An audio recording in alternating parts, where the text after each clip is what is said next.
Alrighty, guys. I found this light kit in my basement and had to go to Habitat for one. And I think this light kit looks very nice on this fan. Only had two bulbs for it right now. But I absolutely love this light. And this is here to stay. Dad likes it even. So yeah, I believe this is what I'm going to keep on this fan. It definitely fits this house. It looks like something that would have been put in this house. Nice 1940s house we live in. So yeah, I'll turn it on for you.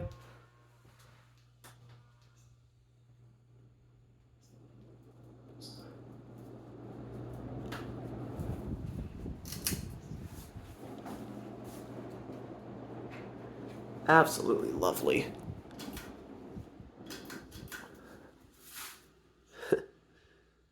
Looks dangerous the way it like turns, but you know, that's just the J-hook.